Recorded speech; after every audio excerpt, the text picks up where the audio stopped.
those of you out there that have ever taken something apart, you know you have to rehash it, refurbish it, rebuild it, and then you have to put it back together.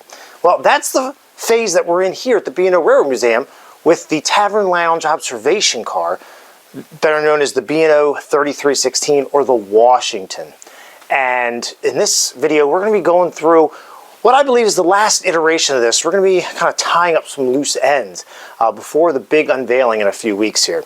Hi, this is Trevor from History on the Move, and in this episode of Restoration Review, we're going to be going throughout this car. I've got a great, we'll call it a punch list in the contracting world is what it would be called, from Jamie Partridge, the project manager for this. And, you know, I've got to observe some of this stuff as well and partake in it. And I'll give you a little insider info on that as we get further into this video. But stay tuned. I think you're really going to like this one. And this is all about the tying up the loose ends, bringing the 3316 back to life.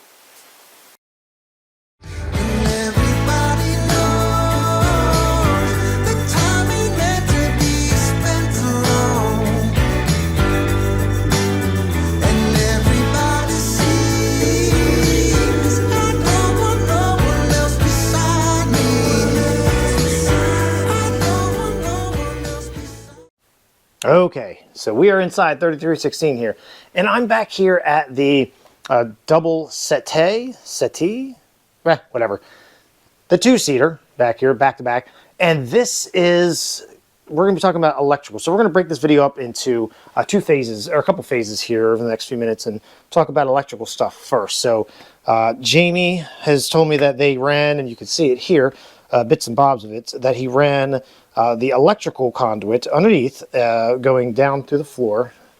So some of this will run down and run through and underneath to the panel that we'll see in a minute. And so there are lamps in here inside of this, and that is what you see here. And so all this electrical is run for those lamps that are inside the double settee. Let's see. This is a good one. So this was obviously not going to be OG, but let's take a walk to the bar here and open this guy up. This is kind of cool. So this obviously was not here originally, but you have a GFI outlet. You can see right back here. Let me see if I can get some lighting for you. There it is. So that outlet right there. Obviously, that is not original to the car. This car was built in 1949, so that is not original, but they ran new, obviously a box here and a GFI outlet, because in modern code, this is a wet area, so you need a ground fault circuit interrupter, and that's what that guy is. And so there is electrical conduit that runs over here and then comes down here, and then that feeds back to the main panel. Let's turn this ridiculously bright light off here. Okay, so there's a few other things here. Let's go. So in all this stuff, conduit was run and wire was pulled throughout the whole thing. So that leads us back to, where does all this go? Let's go for a walk here.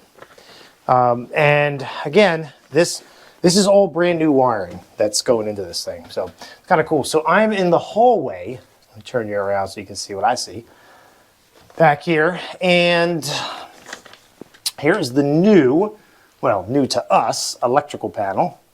Let's turn on some lights here so you can see. There we go. So this is the electrical panel here. And so you see you have, what do we have here? It's 4 main, so all this was tied into 4 main switches here. And you have all of your breakers down here. So this was the job that was undertaken here to get some new lighting into this, and I think that's pretty fascinating. I want to say this is 20 amp, but I could be wrong. But this certainly looks like 20 amp, the gauge for that, the wiring. So that's actually, yeah. So if we look at the breakers over here, you can see that, yeah, we got a couple 20 amps and a 30 amp here. But that obviously has not been wired in. So pretty cool stuff. Let's keep moving here. So speaking of electrical, as we look up, these lights were also wired in. We'll call them the hallway lights. And in the women's bathroom. This light was wired in, so this is the women's bathroom here. And this is at the end of the car. If you're at the museum, this is facing east. Behind me is west.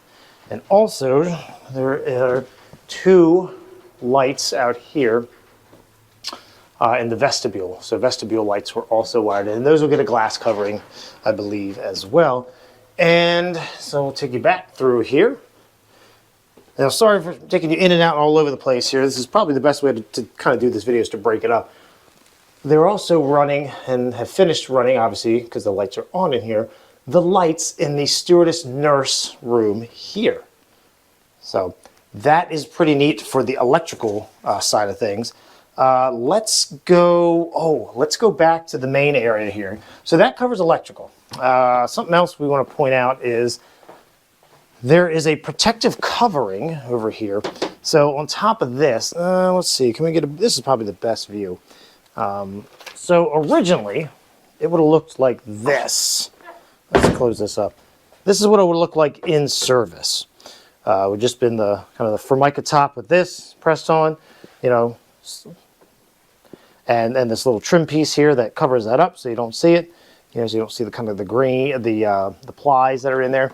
And so the Jamie put on this. This was obviously custom made for this, but this is to protect it. So that way, you know, if they do, obviously this car is going to be out for the public to see, and they may hold events in here. I don't quite know the future of the car just yet, but this will help to protect that. So it's I don't know how thick. I mean, that's probably about a 1/2 inch thick, and then you get about 3/8 here. And so this helps to protect from nicks, scratches, you know, dropping stuff, et cetera, and spills and all that good stuff.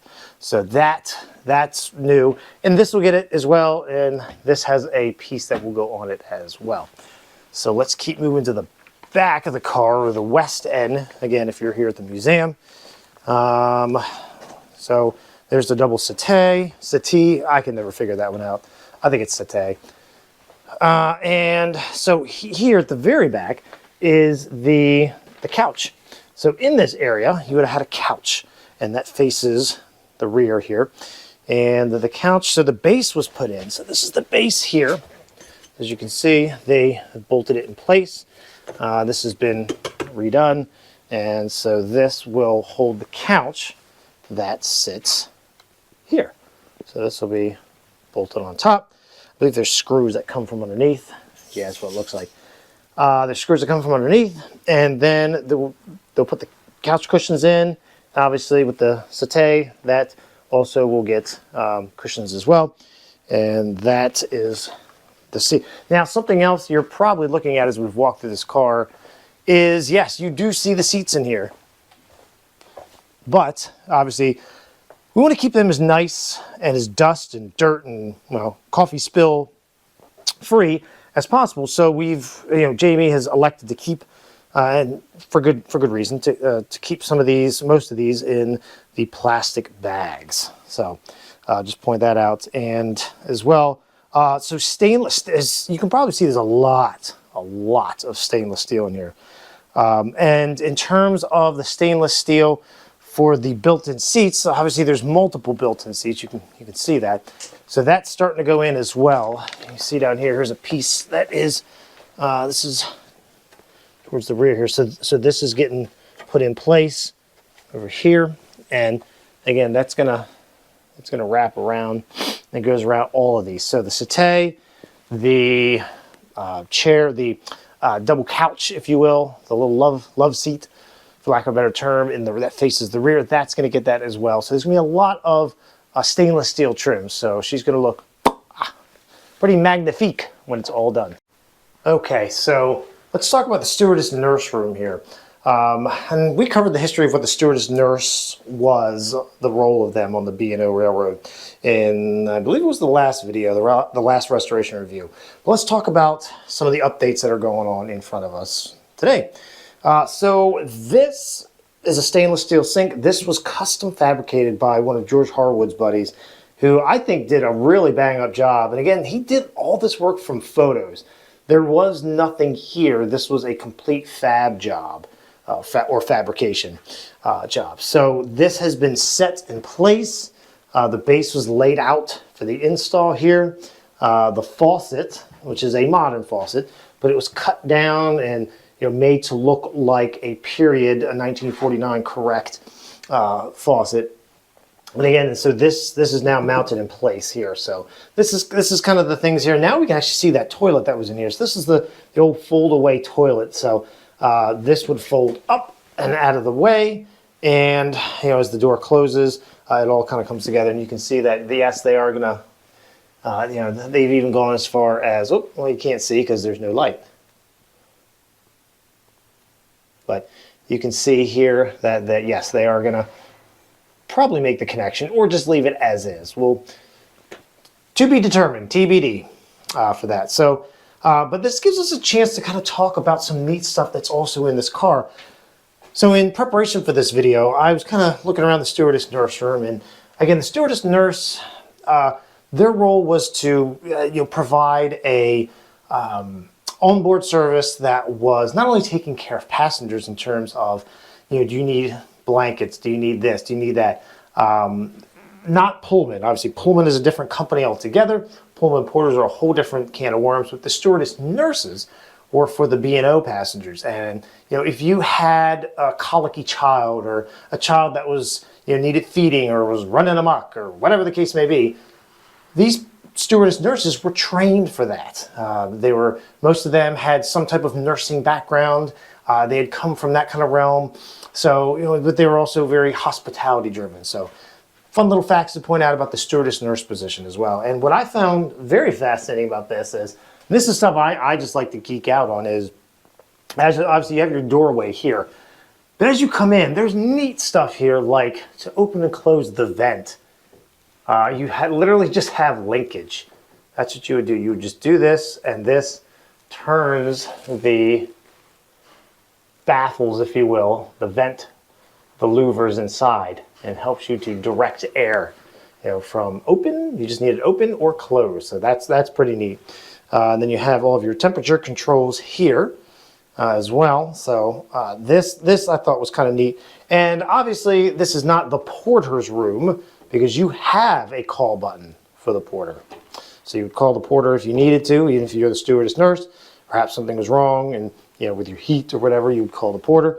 And this is what I find probably the most fascinating is, man, they made some really good space in here for the stewardess nurse. And so if you were to walk in, so here's the hallway. If you were to walk right in, you would see that you have this little sliver before you get into the room. So here's the room. Here's this little sliver, and it's hard to get the best view here, but I'll do one of these numbers panning for you. And you have a little thing you can put, maybe your hat or your cover, whatever it is that you're putting on your head here. And this space for my arms going in, you could hang up your uniform. You have a spare uniform, a jacket, raincoat, what have you in here. So that's kind of neat. I just, the railroads really had to just use whatever space they had. So I kind of find that fascinating. So just want to point these little details out, because the devil's always in the details. Well, this is a fun little segment I want to use. This is a good little way to point out things, little details. And so there's two things going on here. One, you have louvers that are in these windows, these blinds that go up and down. But it's neat how they work. And, I got a pretty good lesson on this from Jamie. He showed me how these work. There's two little tabs right here, little push buttons. And as you push those, the whole thing comes up. So let me demonstrate that for you. This is kind of neat. And these were all refurbished. They were cleaned. All this was gone through, and just really gone through with different cleaning agents and whatnot to bring it back to life. Because fabric does degrade over time, and and some of this was looking pretty worse for wear. So what you would do is you would squeeze these little tabs down here. So let's say it's a really sunny day out, but maybe the clouds have come over. Well, if you want to see outside, you'd squeeze these tabs. These then fold the opposite way, and literally the whole thing just rides up, and that's that. But the installation is the opposite of removal. So the same thing, you would squeeze, pull down, and now you can block most of the light coming in.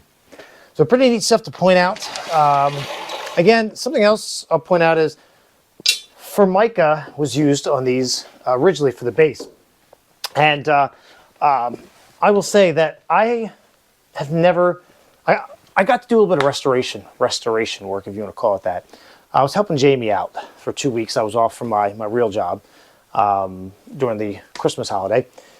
And so I got a chance to come in here and just say, Jamie, what is it that you need me to do for you? Well, how can I help you? What can I do to make your life easier doing this? And so one of the tasks was, well, this trim here, this velour that's on a hardboard, comes up and then it dead ends at the bottom of here. But obviously there's a steel trim piece here. And let's move you in so you can see what I'm talking about here. And so, this comes up and you'll see in the, I'll put some B-roll over this of me actually doing it.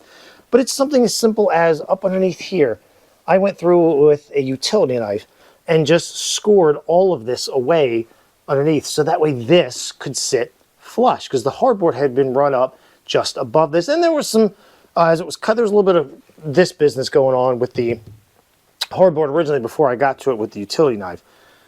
So my job was, you started here and I just scored along here until we got to here. And, that gave, I would sit here and, put a level, or not level, maybe like a square, I think it was, on here to make sure that this was flush. And again, this may seem extremely trivial to some people, but when it comes to doing this kind of work, even little things, little tiny minutia details can make the difference in a car, especially when it's many hands make light work. Even if it's just me coming in here to do one of these sills or two of these sills or three of these sills, just trimming it down is one less thing that, whether it's Jamie or whomever else has to come in here and do when you can kind of farm that out and make your life a little bit easier. So I want to point that out. And I have to say, I have never done that type of work before to where on a rail car, something railroad related. Done plenty of work in my own house and other people's houses and whatnot, but never to this degree where it's like everybody and their uncle who comes to the museum is going to see this. And if your uncle comes here and he sees it and he says, look at this stuff, man, this looks like total crap. I have to say, well, I did that.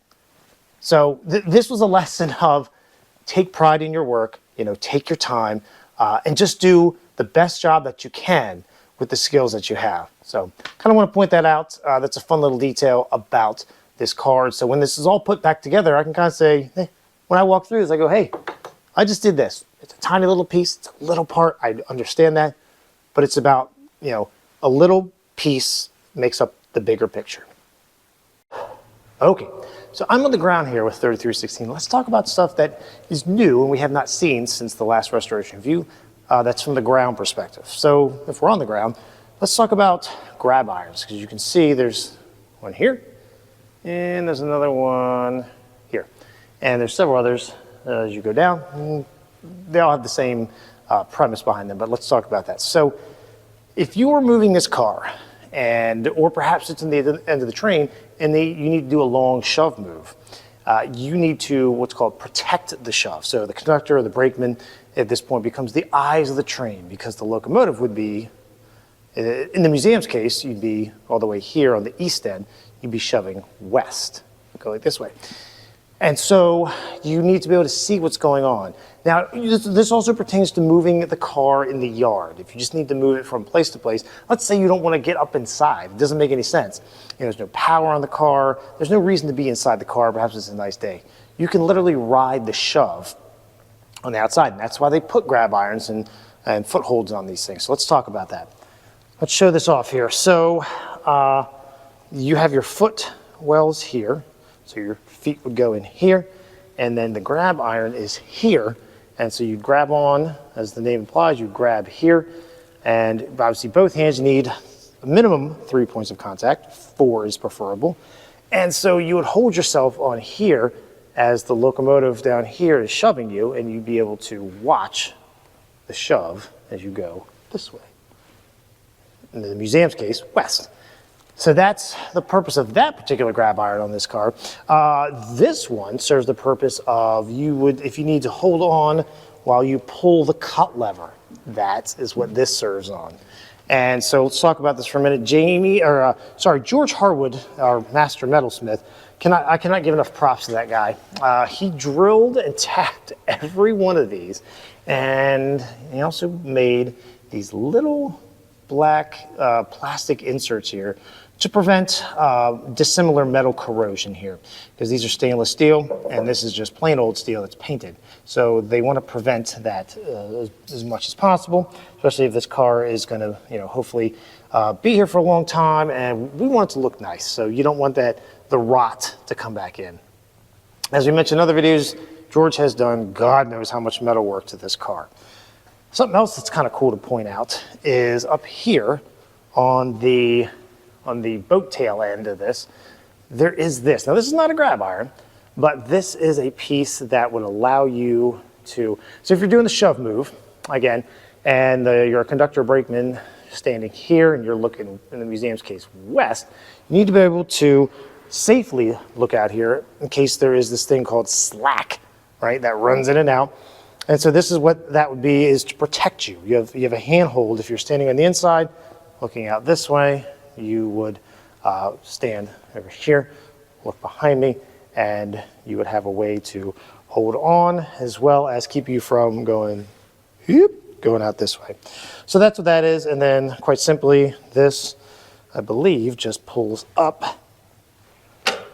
Nope, it goes down like so. That comes out. And then this just folds out of the way like so. And so that's what that is all about. And those were installed for just that purpose again. So let's go for a walk down here. We'll talk about a few other things that were done, the 3316 here. So we talked about those grab irons. There's some more down here. The vent cover for the refrigeration unit that's in here, right? There's a refrigeration unit behind here on the other side. This was installed by George. So he did some fab work, tried to bring it back to life. And so Jamie repainted the stripe on here. And each one of these also has, because again, stainless steel on just plain steel, there is a washer here to prevent that dissimilar metal corrosion.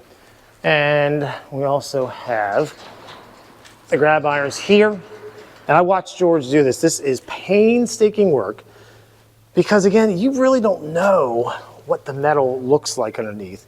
You're doing a lot of, a lot of this and a lot of this.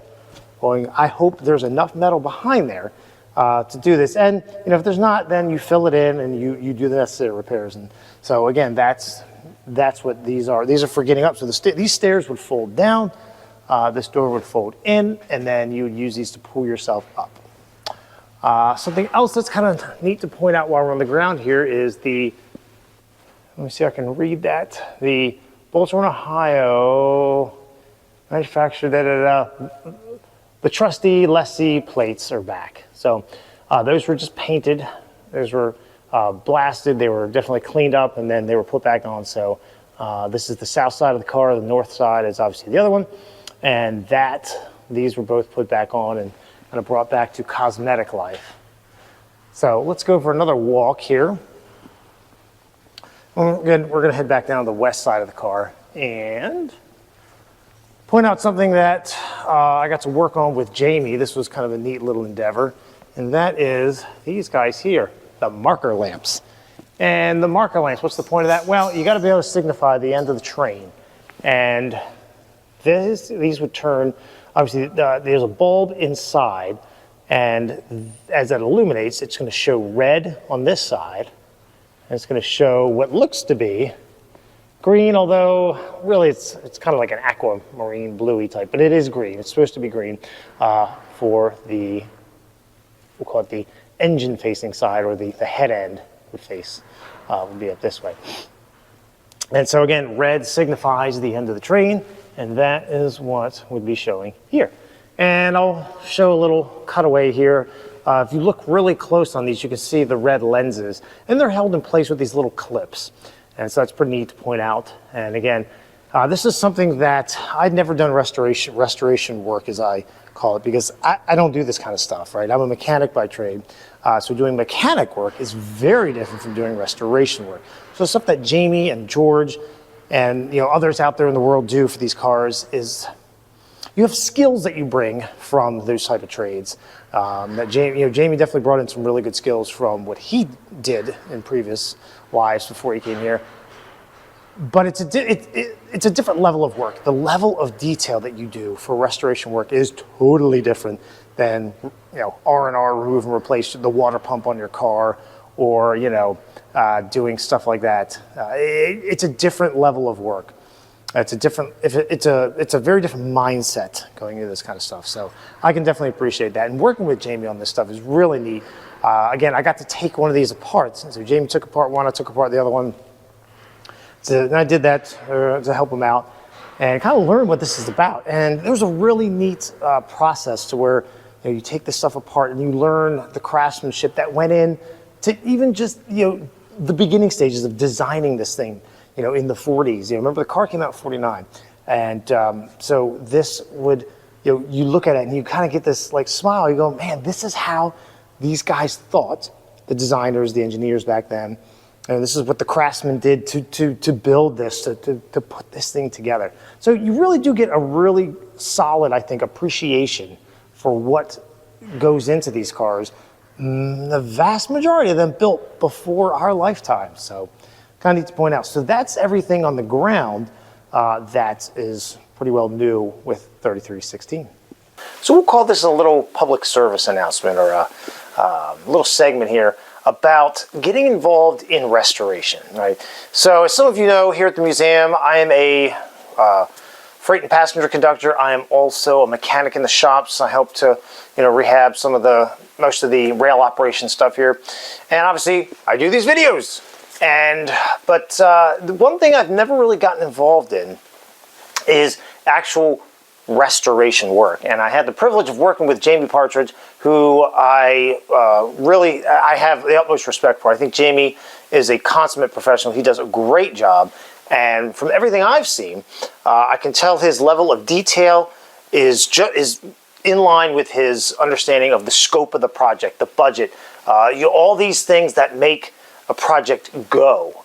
And so I got to have an opportunity with Jamie. I came here for 2 weeks. I was off from my real job, my paying job, and I came here to help out Jamie. And as I showed you as we walked through, I got to do some work on just even something as simple as cutting away parts of hardboard, there's this covering to make that windowsill sit down, or taking apart the marker light and bringing in some resources for Jamie and I to look through and understand that this is how this is, to the best of our knowledge, to the best of what we know from what we have, this is how this goes back together. And so this is something new for me. I've never gotten into this level of detail of restoration work. In a former life, years and years and years ago, I was a mechanic. Being a mechanic on cars, trucks, airplanes, etc., is very different than doing this type of work around you. It's a totally different scale of work. The scope is different. The detail, the craftsmanship it's very different. Some of the skills do transfer, but it's different. So I encourage each and every one of you that's watching this, and if you're not, recommend this video to a friend that may be thinking about this, that getting involved in restoration work is very rewarding. It can be stressful, don't get me wrong. There are things in here that don't quite fit back together, or there's little nuances that you kind of have to work around. But when you get past that and you see the fruits of your labor, that's what matters. That's the takeaway here. So I highly encourage each and every one of you that's watching this, that if you can, physically, emotionally, etc., get out there and participate in this stuff. That's how we keep these artifacts alive. They don't fix themselves and they don't restore themselves. It takes people like Jamie Partridge, George Harwood, volunteers, that we have here to do the work, to keep this thing going. And that is just here at the Being a Ruin Museum. This happens all over the country, in Europe, in different continents where there is restoration work to be done for these, particular pieces of equipment. And so, again, I can't say it enough. If you're able to do this kind of work and you have some level of skill, or you're open to learning a skill, I really encourage that you do that. Especially, as different age generations begin to kind of phase out, and then we have, younger people coming in. It's really important to have people that care about this stuff and that will be around to take care of it and do the work and keep, some of this stuff in still, in the shape that it's in after the work is done. So, do that, participate, be part of the solution. Don't be a part of the problem and get out there and say, don't be a naysayer. Get out there and be a part of the solution. So on this channel, if you've watched this for any length of time, or perhaps you're new here, you know that we use this segment that we call Cite Your Sources, right? I've said this 1,000 times, I'll probably say it 1,000 more. I had a really good history professor named Dr. Robert Rook who used to say, well, I'd make an argument to him about whatever it was historical, and he'd say, well, that's great, Trevor, but cite your sources. Well, not always do we have sources for things like 3316, the Washington, that are, written down, they're not written in stone, but pictures are a great resource for that. Color pictures, too. There's only so much detail you can really discern from a black and white photo. They do have their place, but color photos are even better. And so something that Jamie and I used when we were figuring out the marker lights that are above me was this guy here. And I'll flash this up on the screen, a couple of the photos from that. This is called Baltimore Ohio Through Passenger Service in Color by Bob Withers. And this is from the Morning Sun book collection. You really can't go wrong with Morning Sun. They make some really good stuff. And again, I'm not out here to promote any of these people. I just happen to look at their stuff and say, this is a really good product. But wherever it is you buy the books, just buy them, please. Don't steal them from people. And if you borrow them from somebody, please return them. Nobody likes books that just, grow legs and go boop, boop, boop, boop, and then they never come home. So in this case, though, there are some really great photos of this, of the sister to this, the Chicago. And I'll kind of flash these up on the screen here as I talk about them. There's the ones that were pertinent to Jamie and I as we did some of this was just pointing out, there's one here that says that, it was taken on August 29th, 1964. So obviously, this car had been through multiple shoppings, if you will, whether it was at Mount Clair or other places, to where, things were done, things were changed over time, but these photos were super helpful.